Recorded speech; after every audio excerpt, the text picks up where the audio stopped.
My name is Isaac Woodard. I am 31 years old, and I have killed men. Not in the blind fury of rage, not in the clumsy panic that takes most men when the moment arrives, but quietly, deliberately, the way a carpenter drives a nail flush into oak. I learned that in the war, buried in the mud of Virginia with the 54th Massachusetts, where they handed black men rifles and called it freedom. But this story is not about war. It is about what happened after. It is about what I found hanging from a pine tree on a Tuesday morning in September, wearing my brother's shirt, the one with the small blue stitching at the collar that our mother made with her own cracked hands. And it is about the 27 names I wrote in the dirt with a stick, right there beside his body, before I even thought to weep. Before I go further, I need you to understand something. What I am about to tell you, I have never spoken aloud, not to a preacher, not to a judge, not to any man living, because the truth of what happened in Miller County, Georgia, in the year 1866, is the kind of truth that gets a man erased. But you are here. You found this story. And if what I just told you already reached inside your chest and grabbed something, if you already feel the weight of that blue stitching, then stay with me. Tell me where you are watching from.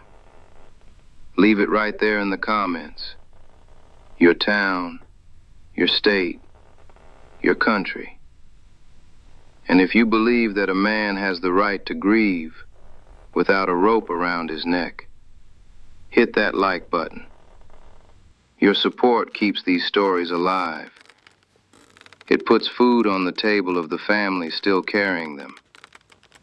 Now, let me tell you what really happened. Miller County smelled like pine resin and rot. That is the first thing you need to understand about that place. It was beautiful the way a trap is beautiful. Spanish moss hung from the cypress trees like the hair of old women who had stopped caring. The roads were red clay, and after rain they turned into something that swallowed wagon wheels whole. The sky in the morning was the color of a bruise healing, purple bleeding into orange, and the mist sat low over the field so thick you could lose a man in it at 30 yards. I had seen worse terrain in the war, but in the war I knew where the enemy was. In Miller County, the enemy sat at the general store counter drinking coffee, tipping his hat at you, calling you boy, with a smile that said he owned the air you were breathing. The land was gorgeous. The men who ran it were not. My days had a shape to them after the war. I woke before light, the way the Army trained me, my body refusing the luxury of sleep past 4 in the morning. I worked the 40 acres that Moses Carter, a freedman, 60 years old, built like a church door, had been farming since before emancipation. He had no legal deed, just presence, just the stubborn fact of his body on that land for 23 years. I split wood, mended fence, and moved through the county like water moves, finding the path of least resistance, never drawing attention. Samuel taught reading lessons in the back room of Moses's barn on Tuesday and Thursday evenings, candle stubs barely holding against the dark. 6 children, 3 women, 2 old men who had never held a book. Samuel was 22 years old. He believed, and I mean this with every ounce of the word, he believed that a letter learned was a chain broken.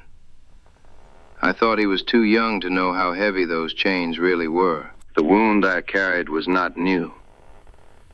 It had been with me since Petersburg, since the day a Union officer looked at me, decorated, blooded, a man who had mapped enemy positions in the dark with nothing but a compass and patience, and told me I would not be receiving the field promotion because it would complicate the command structure. I had saved 11 men that morning. I said nothing. I folded that humiliation into a small, dense thing, and I put it somewhere behind my sternum, where I kept all the other small, dense things. That is what the system does to a man like me. It does not break you loudly. It whittles, slowly. Every boy, every denied deed, every law that existed on paper and died on contact with Georgia soil. By the time I came to Miller County, I was still standing, still functional, still capable of what needed doing.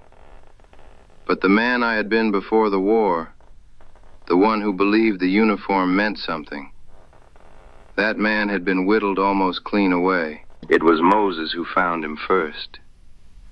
He came to the edge of the field where I was working, and he did not speak. He just stood there, hat in his hands, turning it slowly, the way men do when words have failed the entire language. I followed him through the tree line, through half a mile of pine and morning fog, and I smelled it before I saw it. You never forget that smell. I had smelled it in the war, on fields where the dead had been left 3 days in July heat. But this was different, because when the fog thinned and the shape appeared above me, I recognized the shirt before I recognized the face. Blue stitching, my mother's hands. Samuel was barefoot. They had taken his shoes. And around his neck, tied with the particular knot I would come to know as the signature of one Elias Pritchard, foreman and founding member of the Miller County chapter of the Ku Klux Klan, was a rope made from braided leather, the kind used for livestock. He had been beaten before the hanging. His right hand, the one he used to write, had been deliberately broken. I stood beneath my brother for 4 minutes. I know because I counted.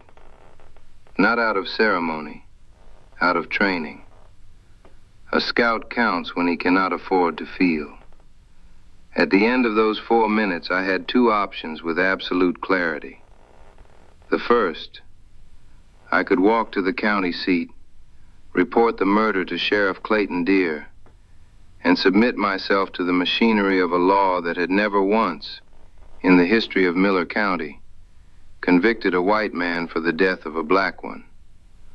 The second, I could go back to the barn, retrieve the oilcloth bundle beneath the floorboard where I kept my Army-issue knife, my compass, and the small journal I had taken from Samuel's coat pocket before Moses could see me do it. I chose the second. Not from hatred, not yet. From arithmetic. The system had already calculated that Samuel's life was worth nothing. I was simply going to audit their figures. The immediate consequences were not dramatic. That is what people misunderstand about violence. The real kind, the deliberate kind. There is no music. There is no shaking hands. I cut Samuel down, and Moses and I buried him beneath the white oak at the edge of the property, the one Samuel had carved his initials into when he was 9 years old. Then I sat with Moses at the table, and I opened Samuel's journal. In it, written in that precise, careful script he had taught himself, were names, 17 of them, with notes beside each one. Not accusations, but observations. Samuel had been documenting. He had known, with the particular bravery of educated men who understand exactly how exposed they are, that the knowledge of names was itself a weapon. He had recorded the Miller County Klan chapter with the methodical patience of a census taker. 27 names total, cross-referenced with the county tax records he had somehow obtained. My brother, in his last weeks alive, had built me a map. Elias Pritchett was the first name on Samuel's list. He ran the tobacco curing barn 3 miles east of the county seat. A squat man with a red neck and the particular confidence of someone who had never once been held accountable for anything. I watched him for 6 days before I moved. That is what they never teach you about hunting men. The patience required is not passive. It is active, grinding, a constant calibration of variables. I mapped his schedule the way I had mapped Confederate supply lines in Virginia. Tuesday nights, he walked home alone from the Klan meeting at the Beaumont farm, cutting through the pine corridor behind the mill. The fog came in reliably at 9:30. On the 7th Tuesday, I was already in position. 40 minutes before he arrived, pressed against a pine trunk, breathing slow, counting. When it was done, I placed his white hood over his face and drove a single nail through it into the pine tree beside him. The nail was iron. It had been Samuel's. The nights after Pritchett were the dangerous ones, not because of external threat, but because of what happened inside the silence of Moses's barn. I would lie on the cot with Samuel's journal open on my chest, and I would think about what my brother would say if he could see me. Samuel was not a violent man. He was, in the most precise sense of the word, a builder. He believed, and this belief was not naivety but a carefully reasoned position, that literacy was the infrastructure of freedom, that you could not truly own a man who could read his own contract. I had agreed with him once. Now I was using his map to dismantle the men who had destroyed him, and I could not decide whether I was honoring his work or betraying everything it stood for. The knife felt right in my hand. That was the problem. It felt too right. And somewhere in the dark of that barn, I began to understand that righteousness and appetite can wear the exact same face. Hayes and Finch fell within the same week. Hayes at the edge of his own cornfield. Finch at the river crossing he used every Thursday before dawn. I left the hoods. Always the hoods, nailed to the nearest surface. A fence post, a barn door, a church wall. By the third one, Miller County had a sound I had not heard before. It was not panic. It was something quieter and more corrosive. It was doubt. White men who had operated for years with the absolute certainty of impunity were now looking over their shoulders on roads they had owned since birth. I could feel the shift the way a scout feels weather changing, in the behavior of animals, in the way men altered their routes, in the new locks appearing on barn doors. Sheriff Deere had begun his investigation. He had, with the cold efficiency that made him genuinely dangerous, identified that the killings were methodical. He had begun to build a profile, and his profile, I would later learn, was disturbingly accurate. It was Moses who brought me the news that changed the mathematics entirely.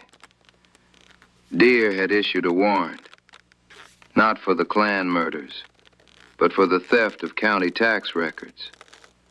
Samuel's records, the ones I had been using as my map. In one legal maneuver, Deere had transformed me from a grieving brother into a criminal, and worse, He had signaled to every black family in Miller County that proximity to Isaac Woodard was now a liability. 2 of Samuel's former students stopped coming to the barn.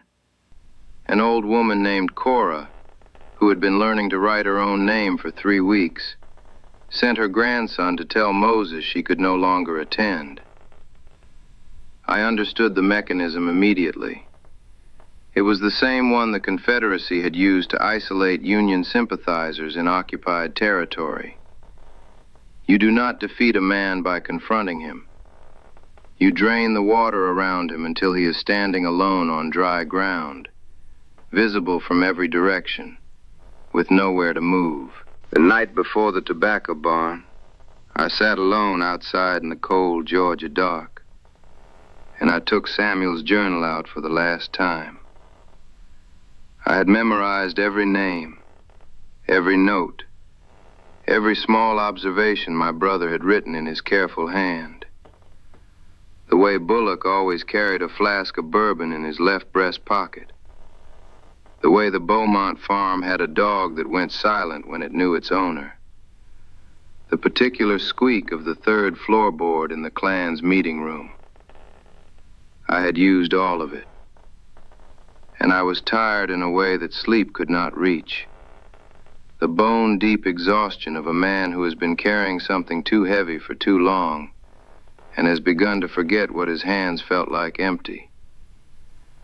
12 names remained on the list, but it was the last name, Clayton Deer, written in Samuel's most careful script, underlined twice, that I could not stop returning to. Because Deer was not a man who walked alone through pine corridors at 9:30 on Tuesday nights. Deer was a man who made other men walk into rooms they could not walk out of. And I had just decided to build him one. The tobacco barn was my trap, not theirs. But I almost did not survive long enough to know the difference. I had spent 4 days preparing it. Loosened floorboards over the curing pit, a single lantern positioned to blind anyone entering from the east door, and 3 exit points that only I knew existed.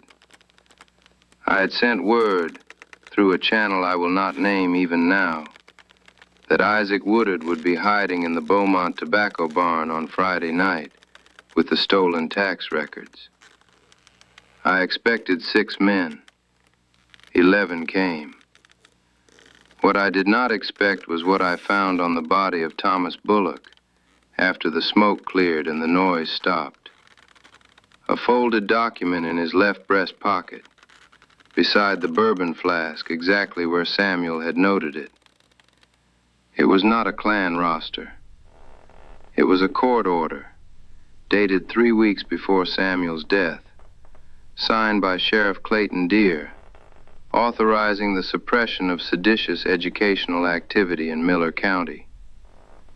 It had Samuel's name on it. My brother had not been randomly targeted. He had been formally scheduled for elimination. That document rearranged everything I thought I understood about what had happened. Samuel had not died because some men were afraid of a young black man teaching children their letters in a barn. He had died because Clayton Deer had identified literacy as a systemic threat, not an emotional one, not a personal one, but an administrative one. Deer had understood, with the cold clarity of a bureaucrat, that a black population that could read its own contracts, its own deeds, its own legal rights, was a population that could not be endlessly dispossessed through paperwork. Samuel was not a victim of hatred. He was a casualty of policy. And that distinction, that terrible, precise distinction, meant that killing the 27 men on the list would change nothing permanent. Because behind Deer was a courthouse. Behind the courthouse was Atlanta. Behind Atlanta was a Reconstruction government already beginning to lose its nerve. The men I had been hunting were not the architects. They were the instrument. Deer was the hand, but the law itself was the body that gave the hand its orders. I found Deer 3 days later inside the First Methodist Church of Ridgeville, alone, kneeling at the altar rail in the particular posture of a man who has made peace with his own sins by reframing them as duties. I had my knife. I had position. I had every tactical advantage a scout could ask for, and the distance between his exposed neck and the blade in my hand was 11 inches. I stood there in the shadows of that church for what felt like an hour, but was likely 40 seconds, and I ran the calculation. If I killed Deer, the court order died with him, or so I told myself. But Moses's voice was in my head, the way it had been since Samuel's burial. A dead man makes a martyr, Isaac, and a martyr makes a myth, and a myth lasts longer than any truth you could ever tell. My other option was to take the document to the Union garrison at Albany, 40 miles north, and trust that the Federal Army, the same institution that had denied me a field promotion for complicating the command structure, would this time choose justice over convenience. Neither option was clean. Both options could get me killed. I chose to spare him. I want to be honest about why. Because it was not mercy in the pure sense. It was not forgiveness. It was a strategic calculation dressed in the clothing of conscience. And I have spent 30 years deciding whether that distinction matters. I stepped back from that altar rail. I folded the court order into my coat, and I walked out of that church into the cold Georgia night, believing I had just chosen Samuel's way over my own. I had chosen the document over the knife, the record over the revenge. I had decided that the truth of what Deer had done, laid before a federal judge with the Army as witness, was worth more than his body in a church. I believed, for approximately 4 minutes, that I had made the right choice. Then the shot came from behind me, low and to the left, and I went down into the red Georgia clay with the particular surprise of a man who has survived everything and forgotten, just once, to watch the door he already walked through. I do not remember Moses finding me. I remember the smell of pine resin and cold mud against my face. And then I remember the ceiling of his barn and the particular sound of a man tearing cloth with his teeth to make a bandage. The bullet had passed through cleanly, below the left shoulder, above the lung. The kind of wound that kills you slowly if you let it, and merely punishes you if you do not. Moses had carried me 4 miles through Pine Corridor in the dark. A 60-year-old man moving with the silent efficiency of someone who had been surviving impossible situations since before I was born. The Union garrison arrived at the farm on the 3rd day, not by accident, not by mercy, but because Moses had sent his grandson on foot to Albany with a letter written in Samuel's careful script, the court order folded inside it, addressed to Captain Reginald Holt of the 10th Cavalry. The confrontation I had imagined, blade against blade, man against man in the Georgia dark, had been replaced by something far more terrifying. Paperwork, testimony, a wagon ride to Atlanta in federal custody, with Deer riding 3 hours behind me in his own wagon, already speaking to his lawyer. The trial lasted 9 days. I will compress it to its essential truth. It was a performance stage to reach a predetermined conclusion.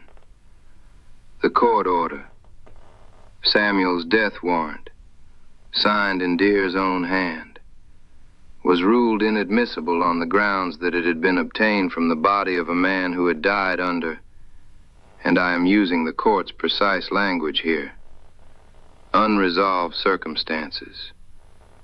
The 12 Klan members I had not reached were present in the gallery every day, in their Sunday clothes, sitting beside lawyers and deacons and county commissioners.